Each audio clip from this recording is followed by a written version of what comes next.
वो हिजबुल्लाह जो कहता था कि इजराइल के खात्मे तक नहीं रुकेंगे, वही हिजबुल्लाह जो कहता था कि एक एक इजरायली का सफाया करके ही दम लेंगे, उसने अब से कुछ ही मिनटों पहले सरेंडर कर दिया है। जी हाँ, आधिकारिक तौर पर अब से कुछ ही मिनटों पहले हिजबुल्लाह ने इजराइल के सामने घुटने टेक कर सरेंडर किया है, हथियार डाल दिए हैं, युद्ध खत्म कर दिया है। इतना ही नहीं, इजराइल, हिजबुल्लाह और लेबनान तीनों पार्टियों के बीच में एक शांति विराम समझौता हो गया है, जिसके तहत युद्ध को खत्म कर दिया गया और सीज फायर डील साइन कर दी गई है। और जैसा कि आप देख सकते हैं, अब से कुछ ही मिनटों पहले ये सीज फायर डील प्रभाव में आ चुकी है, गोलीबारी खत्म हो चुकी है, युद्ध रुक चुका है और इसी के साथ हिजबुल्लाह की हार भी हो चुकी है। ऐसा मैं क्यों कह रहा हूं?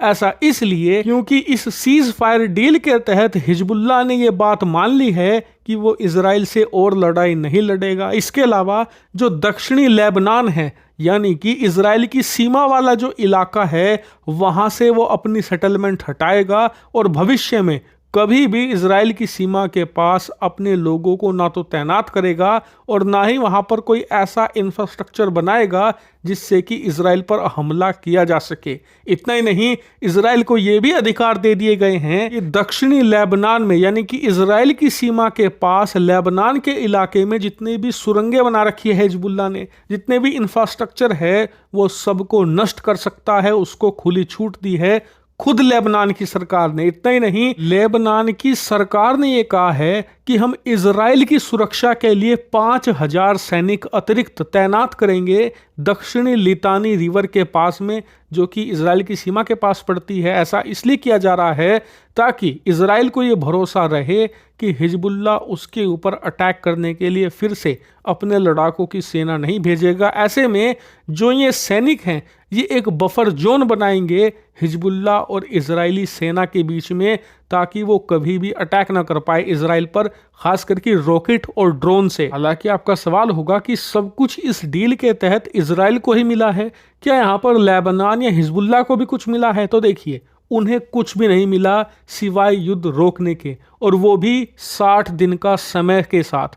दरअसल इजराइल को 60 दिन का समय दिया गया है कि आप अपनी सेना जो भी लेबनान के अंदर मौजूद है उसे इन 2 महीनों के अंदर वापस लेंगे, और आपने जितने भी लेबनान की जमीन कब्जाई है वो भी आप वापस देंगे लेबनान को। और जो ये शांति समझौता है, आज शाम 7:30 बजे, जो भारत का 7:30 बजे है शाम का, तब से लागू हो रहा है, यानी कि अब से कुछ ही मिनटों पहले ये लागू कर दिया गया है। और इसी के साथ हिजबुल्लाह इजराइल का 14 महीनों से चला आ रहा युद्ध आखिरकार अब खत्म हो चुका है। हालांकि आप कहोगे कि यार, हिजबुल्लाह तो कहता था कि इजराइल के खात्मे तक नहीं रुकेंगे, इजराइल को नष्ट कर देंगे, तो फिर इन्होंने सरेंडर किया क्यों?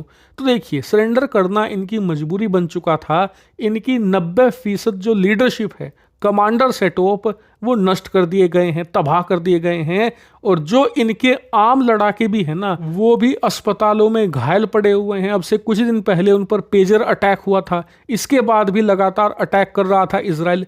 तो पूरा का पूरा जो ढांचा है हिजबुल्लाह का, वो नष्ट हो चुका है और कम से कम 1 डेकेड लगेगा, यानी कि 10 साल से ज्यादा का वक्त लगेगा उसे दोबारा खड़ा करने में, वो भी तब जब इजराइल फिर से उन पर अटैक करके फिर से उन्हें नष्ट ना कर दे।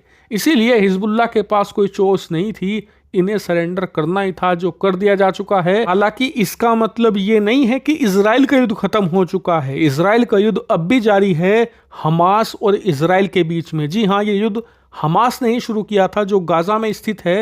हिजबुल्लाह तो बाद में इसमें कूदा 14 महीने पहले। 2 साल से ये युद्ध चल रहा है हमास और इजराइल के बीच में, वो अभी भी जारी है। हमास के साथ किसी भी प्रकार की कोई भी डील नहीं हो पाई है। हालांकि हमास तो डील करना चाहता है, लेकिन इजराइल ही इस मामले में पीछे हट रहा है, क्योंकि उसे पता है कि हमास की हालत तो हिजबुल्लाह से भी बदतर है। ऐसे में इनके साथ डील क्या करे, इनका पूरा खात्मा ही कर डालते हैं। ना रहेगा बांस, ना बजेगी बांसुरी। वहीं हमास के लिए ये डील सबसे ज्यादा बदतर है, क्योंकि अभी तक इजराइल का पूरा फोकस था हिजबुल्लाह के खिलाफ। वो कोई बड़ा एक्शन तो ले ही नहीं रहा था हमास के खिलाफ पिछले कुछ महीनों से, लेकिन अब इजराइल के ऊपर कहीं और से अटैक नहीं हो रहा होगा तो वो पूरा फोकस कर सकेगा गाजा पर, हमास पर और अपनी पूरी ताकत भी वहीं लगाएगा। ऐसे में हमास का बच पाना, सरवाइव कर पाना फिलहाल तो असंभव ही दिख रहा है।